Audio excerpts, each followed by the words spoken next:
Pemirsa, pada Rabu lalu terjadi penembakan di sebuah SMA di Georgia, Amerika Serikat yang menewaskan 4 orang. Dan kini tersangka berusia 14 tahun telah dibawa ke pengadilan. Ayah dari tersangka juga ditangkap dan dituntut atas tuduhan pembunuhan yang dilakukan anaknya. Untuk perkembangan terbaru dan berita lainnya dari Amerika Serikat, kami bergabung langsung dengan jurnalis VOA, ada Valdia Baraputri di Washington DC. Valdia, bagaimana orang tua tersebut yang diadili atas penembakan yang dilakukan anaknya? Apakah memang pernah terjadi sebelumnya di Amerika Serikat? Ya, rekan-rekan dan pemirsa, kasus orang tua yang diadili akibat penembakan yang dilakukan oleh anaknya ini adalah sesuatu yang bersejarah, bahkan di Amerika Serikat dengan angka penembakan yang tinggi. Hal ini baru pernah terjadi 1 kali, yakni pada April lalu, di mana 2 orang tua asal Michigan diberi hukuman 10 sampai 15 tahun penjara akibat penembakan yang dilakukan oleh anaknya di sebuah SMA di Michigan yang menewaskan 4 orang pada 2021 lalu. Nah, sementara pelaku yang berusia 15 tahun ini di penjara seumur hidup tanpa ada kesempatan untuk bebas bersyarat. Banyak kemiripan antara kasus penembakan di Michigan dan juga kasus di Georgia yang terjadi pada minggu ini. Tersangka pelaku penembakan di SMA di Georgia adalah murid berusia 14 tahun seperti yang Anda lihat di layar saat ini. Ini adalah pertama kalinya ia hadir di pengadilan. Akibat tindakannya, 4 orang tewas. 2 orang adalah murid berusia sebaya, yakni 14 tahun, dan 2 orang lainnya adalah guru matematika dan juga pelatih sepak bola Amerika di SMA tersebut. Sementara ayahnya, seperti yang Anda dapat saksikan di layar saat ini, juga menghadiri persidangan untuk pertama kalinya pada hari ini.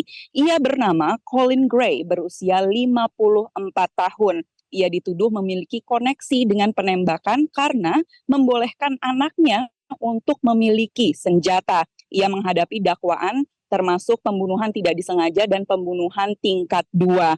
Nah, menurut berita penangkapan yang didapat oleh Associated Press, Colt atau pelaku penembakan, Colt Gray atau tersangka pelaku penembakan, ini menggunakan senapan assault rifle atau senapan serbu semi otomatis. Namun pihak yang berwajib sampai saat ini belum menentukan motif maupun bagaimana ia mendapatkan serta membawa senjata tersebut ke dalam sekolah di mana ia melakukan tindakannya.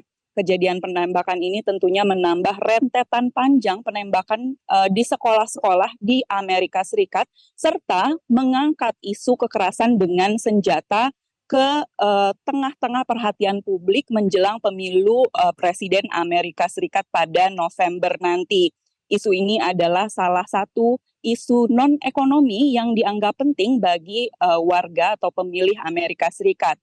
Di satu sisi, Partai Demokrat ini mendukung universal background check atau pengecekan latar belakang yang lebih ketat pada calon pemilik senjata dan juga banning assault rifle atau melarang peredaran senapan serbu seperti yang digunakan oleh Colt Gray atau pelaku penembakan di Georgia pada minggu ini.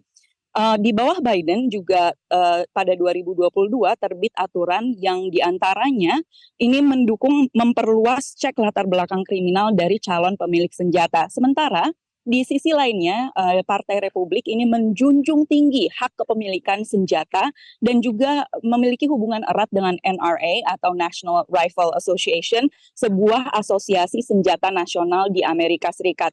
Trump juga pernah berkata bahwa di bawah kepemimpinannya dulu, saat ia mendapatkan desakan untuk memperketat peraturan kepemilikan senjata, ia tidak bergeming. Jelajahi cara baru mendapatkan informasi. Download Metro TV Extend sekarang.